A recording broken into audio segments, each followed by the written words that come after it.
For 38 years, James and Loretta Carter had lived on Maple Grove Lane. Every neighbor knew them. James fixed bicycles for neighborhood kids. Loretta brought soup to sick families. And every summer, their porch became the unofficial meeting spot for anyone needing advice. At 72, James moved slower than before. His knees hurt, his back ached. But every morning, he still watered the flowers Loretta planted decades ago. "Morning, Mr. Carter," kids shouted riding bikes past the house. James smiled. "Don't ride too fast now." But things in the neighborhood had changed, especially after Greg Thompson became president of the HOA. 45. Expensive watch. Always talking about standards. The kind of man who treated power like a personality. That Thursday morning, James stood outside repairing an old wooden bench near his driveway. Loretta sat nearby drinking tea. Then Greg's SUV stopped. He stepped out frowning. "What exactly is this?" James looked up. "A bench." Greg crossed his arms.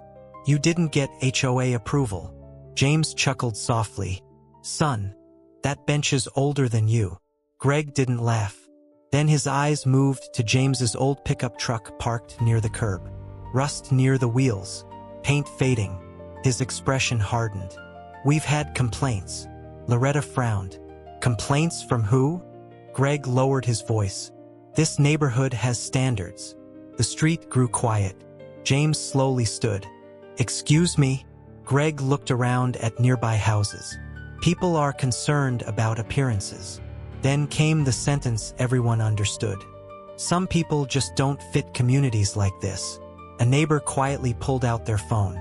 James stared at him. "Boy, we helped build this neighborhood." Greg laughed. "People like you don't build neighborhoods like this." Then he reached for his phone and called the police. Within 15 minutes, 2 patrol cars pulled onto Maple Grove Lane. Neighbors stepped outside. Curtains opened. Phones came out. James stood calmly near the mailbox while Loretta crossed her arms beside him. Greg pointed toward the truck. "Unauthorized property violations. Suspicious activity." One officer looked confused. "Sir, suspicious?" Greg nodded. "We don't know what's going on here." James sighed. "Officer, I've lived here since 1987. The younger officer checked his ID, then paused. "James Carter." His face changed instantly. The older officer turned.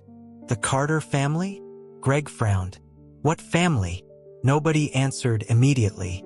Then Loretta quietly spoke. "Baby, don't argue." But somebody had already uploaded the confrontation online. HOA president calls police on elderly black couple. By sunset, the video exploded. Neighbors started posting stories.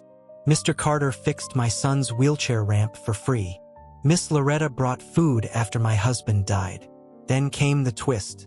A county property lawyer arrived at Greg's office carrying old land records, thick folders, legal agreements, and one shocking truth. 40 years earlier, James and Loretta had helped finance the neighborhood when developers nearly abandoned it. Through a family trust, they still owned land underneath nearly half the subdivision, including Greg Thompson's house. And Greg had absolutely no idea. The emergency HOA meeting began the next morning. Greg Thompson walked in expecting support. Instead, silence, cold silence. Every homeowner had already seen the viral video. Phones buzzed nonstop. Neighbors whispered.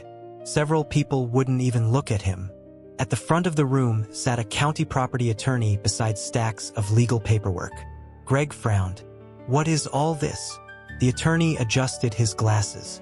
"Mr. Thompson, before this meeting continues, there is important information regarding neighborhood ownership." James and Loretta quietly entered. No anger, no expensive clothes, just dignity. The entire room turned.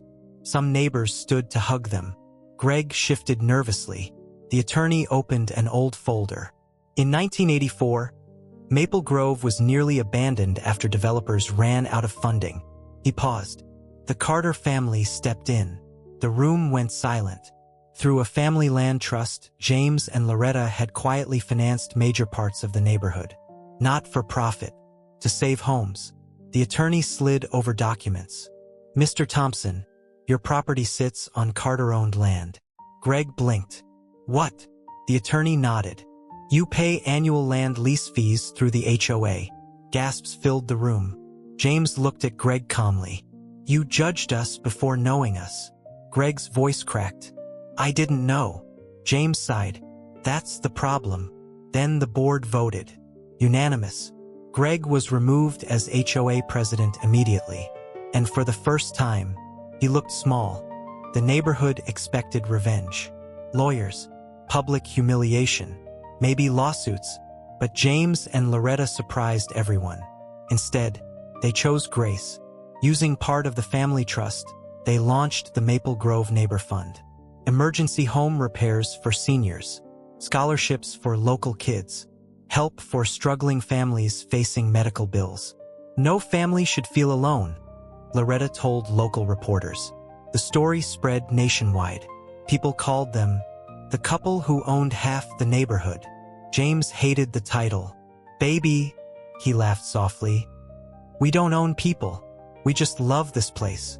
Months later, the HOA installed a new community sign near the entrance.